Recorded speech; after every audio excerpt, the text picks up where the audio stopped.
I am continuing in my reading. What I'm doing in this series is to read through the entire standard works of the Church of Jesus Christ of Latter-day Saints. This consists of the Bible, the Book of Mormon, the Doctrine and Covenants, and the Pearl of Great Price. I am continuing reading in a chronological order, according to event, not according to publication or volume, so I'm skipping around a bit as I move along. We continue our reading.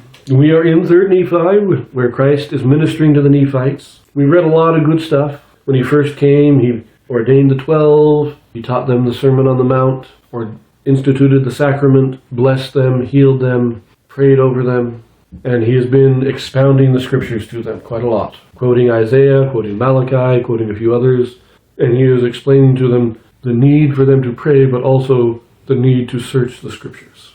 Now, our last reading was a quotation of the 3rd chapter of Malachi. Now we are going to turn to chapter 25 and read this quotation of chapter 4 of Malachi.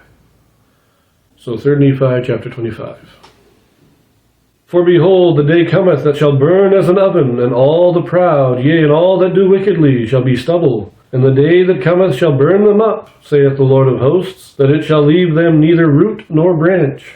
But unto you that fear my name shall the Son of Righteousness arise with healing in his wings, and ye shall go forth and grow up as calves in the stall. And ye shall tread down the wicked, for they shall be ashes under the soles of your feet in the day that I shall do this, saith the Lord of hosts. Remember ye the law of Moses, my servant, which I commanded unto him in Horeb, for all Israel, with the statutes and judgments. Behold, I will send you Elijah the prophet before the coming of the great and dreadful day of the Lord.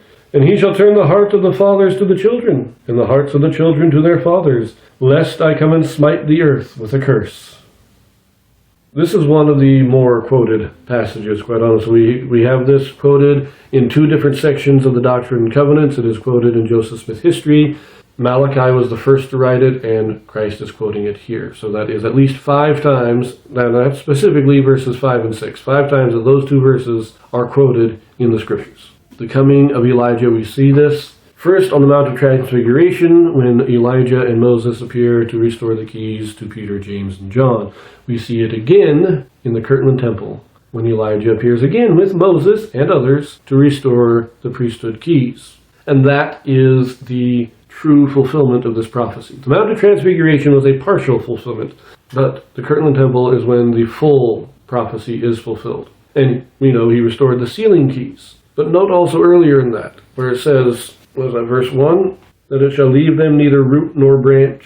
The root is your ancestry. The branch is your descendants. To be left with neither root nor branch, this means the wicked, when they are cut off, their families do not continue into the eternities. Their marriages are not eternal. Their families are not sealed together. Therefore, they have neither ancestry nor descendants in the eternities. They just don't get it. And so they are cut off, both root and branch. We, who follow Christ, who seek after him, have the blessing brought by Elijah of the sealing power, so that our root and branch may be made eternal. But this is a nice short chapter, and I did a much more in-depth discussion about how it is quoted throughout Scriptures when I read it in Malachi. So we'll just link to that in the description, and I will leave this here. We will be reading chapter 26 next, and then we'll be mixing it up a little bit after that. So I will see you there.